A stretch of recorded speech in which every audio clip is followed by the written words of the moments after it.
Intelligence Commander Dr. Paul Chabot, who's ready to weigh in on this. He's frequent guest of us here, a true expert in this topic, and we appreciate you taking the time as always.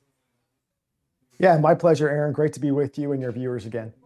Absolutely. So let's start there. I mean, the indefinite ceasefire extension is obviously huge news, but then to follow it up today with Iran firing on 3 ships in the Strait, it kind of is lending questions of if this ceasefire is going to hold at this point.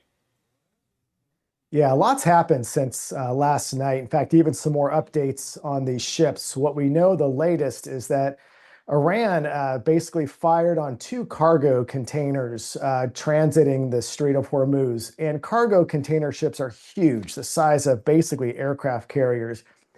They took control of 2 of those and brought them likely into port or very close to the Iranian shores.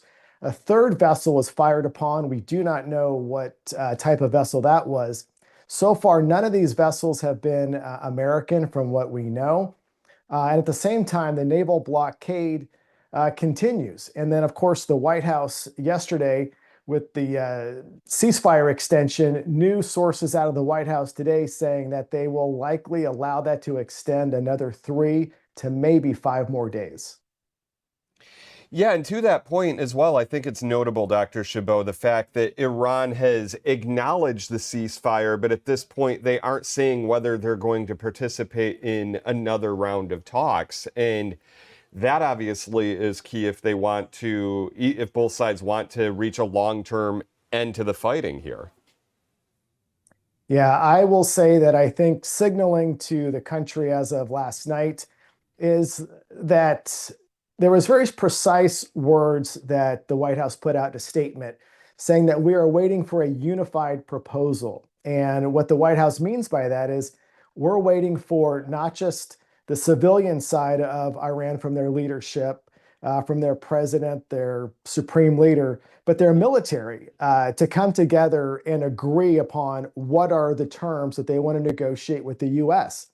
I will say that as of today and yesterday, there's a strong indication that the Iranian military, the IRCG, really is in control right now of Iran and the negotiations. They have a commander named Vahidi who is very staunch on the right side, on the right, on the extreme side, anti-American, anti-Israel, who is largely leading that country, at least publicly, from what we're seeing as of today. And that I think is notable as well, Dr. Chabot, just because of the fact that the strikes, the initial round of strikes, took out their previous supreme leader, and at this point, there's really been a big question of who is in charge of the country, who's calling the shots there right now.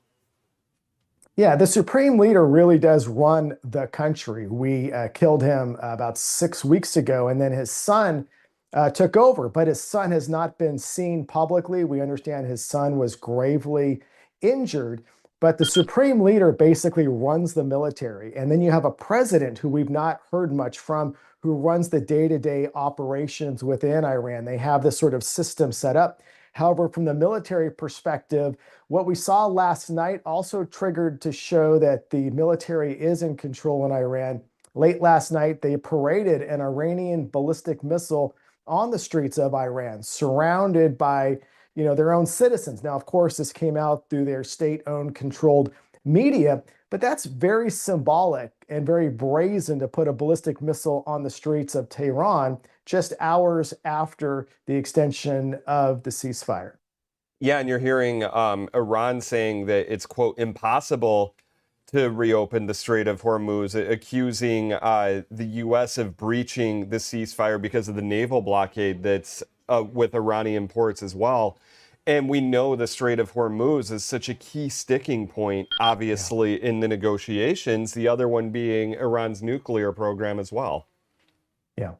Yeah, there is no easy way out of this as we look at this today. We don't know who we're negotiating with, but we know that we just can't pack up and go home.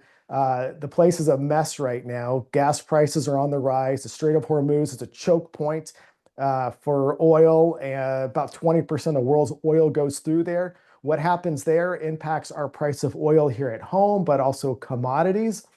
And so the US is really looking for an exit ramp, but at the same time, paying attention to not only the Strait of Hormuz needing to be open and free, but also about 800 pounds of highly enriched uranium, which we bombed deeply many times, that is likely buried.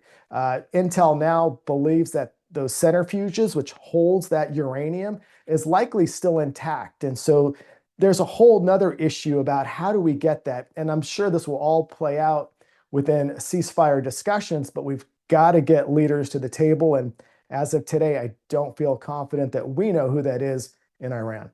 And let's play off of that a little bit, Dr. Chabot. Where do you see things going in the next couple of days or weeks ahead? I mean, it seems like every time we ask this question, there's so many different changes coming up that are happening in this war. Yeah, it's really hard to kind of role play this. Obviously, I'm sitting this out from a perspective being retired, and there's lots of courses of action that our military and diplomacy play into this. But what we can do is look at the comments coming directly out of the White House.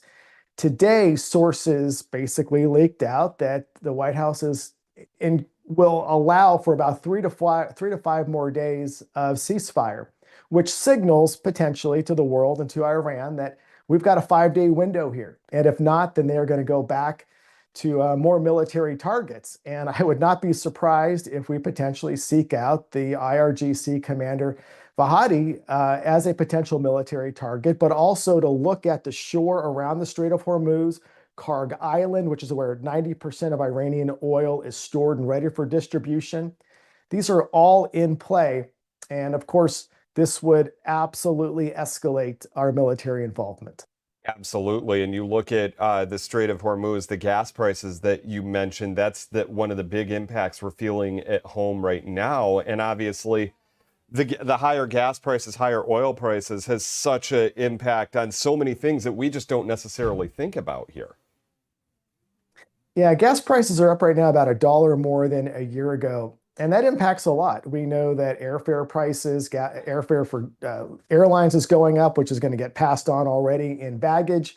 I've got 3 teenage daughters, so talk to me about filling up their tank once a week. I mean, we are all feeling and seeing it. Right now, we're at about 52 days into this war. As folks know, there is the War Powers deadline, which is open to terms for negotiation for how the White House and Congress looks at that. I will, and I should have mentioned this earlier, is that may also be playing into the 3 to 5 day discussion out of the White House.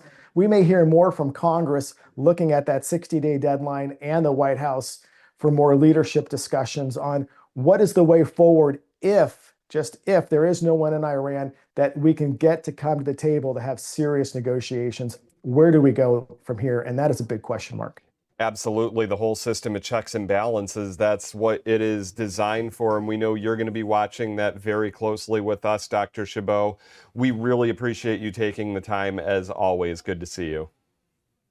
Thanks, Aaron.